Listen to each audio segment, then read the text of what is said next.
Hello and welcome back. Today, we're jumping into something really cool from Vedic Mathematics, a technique that honestly makes finding the square root of almost any number feel like a magic trick. So I want you to think back to school, trying to find the square root of some big, ugly number. All that long division, the guessing, the checking, it was a total pain, right? You probably just gave up and grabbed a calculator. But what if I told you there's a way to solve it? Often in your head, faster than you could even punch the numbers into your phone. Yeah, that standard method we all learned, it's just clunky. It doesn't feel natural, and it gets messy really, really fast. Well, today, we are officially leaving that method in the rearview mirror. Okay, so here's our game plan. First, we'll cover a couple of basic ground rules. Then we're going to walk through two examples, a small one and then a much bigger one, to really see this thing in action. After that, we'll pull back the curtain on the algebra that makes it all work, and finally see what happens with numbers that aren't perfect squares. All right, before we start crunching numbers, we need a quick pre-flight check. These are just a few simple principles that make the whole process go way smoother and help us catch any obvious mistakes right from the get-go. So these first two rules are awesome shortcuts. If you see a number ending in 2, 3, 7, or 8, you know right away it's not a perfect square. Done. But the rule that's absolutely crucial for our method is the last one. We take our number and group the digits into pairs, starting from the right. The number of pairs you get is the number of digits in your final answer. So for 529, we'd group it as 5 and 29. That's two groups, which means our answer is going to have two digits. Simple. Okay, let's put this into practice. Our first mission, find the square root of 529. This is where you'll get to see the sheer elegance of this Dwanwa yoga method for yourself. First things first, we set up our problem. Like we just said, 529 gets split into 5 and 29. We just write it down like you see here with a little slash after that first group, the 5. We already know we're looking for a two-digit answer. Step 1. We look at that first group, the number 5. What's the biggest perfect square that can fit inside 5? Well, that's 4, which is just 2 squared. So boom, the first digit of our answer is 2. The leftover, the remainder, is 5 minus 4, which is 1. Now here's the key. For the rest of the problem, our main divisor is simply double that answer we just found. So 2 times 2 is 4. Now, let's get our next dividend. We take that remainder from before, which was 1, and we put the next digit from our original number, the 2, right next to it. That gives us a new dividend of 12. We divide this by our main divisor, 4. And what's 12 divided by 4? It's 3. And just like that, we have the second digit of our answer. It's 3. But hang on, we're not quite done. We need to do a final check. The remainder from that last division was 0. We bring down the very last digit from our original number, which is 9, to make a new dividend of, well, 9. Now for the really cool Vedic part.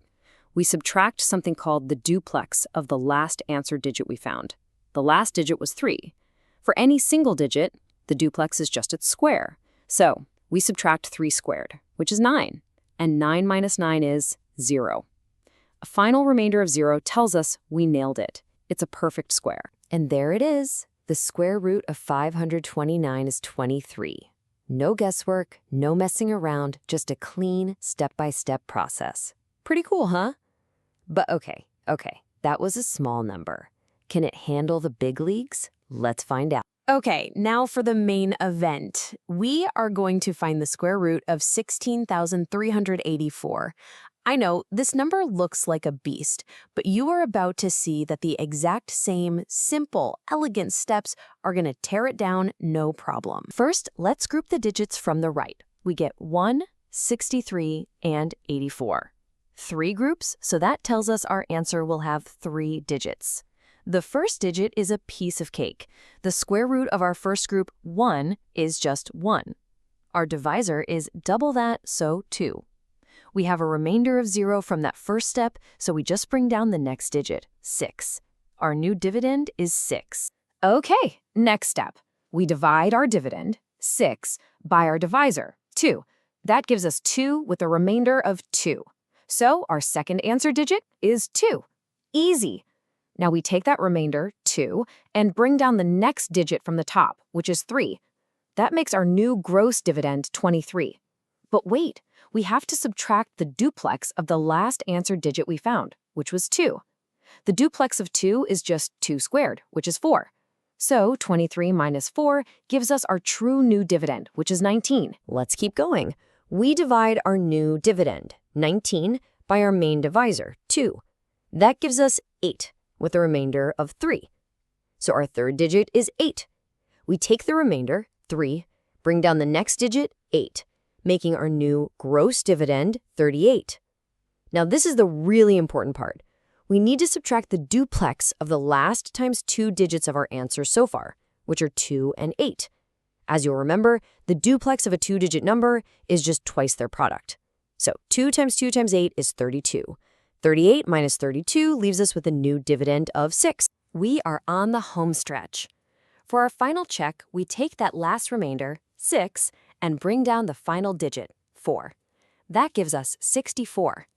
Now we subtract the duplex of the very last part of our answer, which is just the digit 8. The duplex of 8 is its square, so 64. And what do you know? 64 minus 64 gives a final remainder of 0. That's the confirmation we were looking for. The square root of 16,384 is 128. See? The same process, just a couple more steps. So you've seen how it works. You've seen it's not a fluke. But I bet you're wondering why it works. How is this even possible? It feels like a magic trick, but it's not.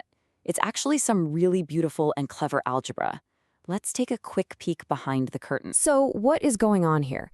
At its heart, this whole method is just algebra in disguise. You know how when you square a number with multiple parts, like a, b, c, the answer is made up of these different algebraic pieces? Well, those pieces are what the Vedic system calls duplexes. The Dwanbo Yoga method we just used is basically a super efficient algorithm for working backward. It systematically peels off each duplex, one by one, to figure out what those original digits A, B, and C must have been. It's literally just a smarter way of reversing the squaring process. Now, there's a really good question you should be asking right about now. This is awesome for perfect squares. But what happens with all the other numbers? What do you do when you don't get that nice, clean 0 at the end? And honestly, this is where the method shows its true genius. If you get to the end and you don't have a remainder of 0, you don't panic. You just add a decimal point and a pair of zeros to your original number, and you just keep going. The exact same process continues, letting you calculate the answer to as many decimal places as you want. The logic doesn't change one bit. This quote from the source material really just sums it all up perfectly. This isn't about some weird trick. It's a simple, easy, and straight procedure. It takes something that seems really complicated and turns it into a process that's not just systematic, but actually kind of beautiful. And that just gets you thinking, doesn't it? This incredibly elegant system was dreamed up centuries ago, but it feels so powerful and modern. It leaves you with this really fascinating question. What other amazing ideas might be hiding in ancient wisdom, just waiting for us to rediscover them?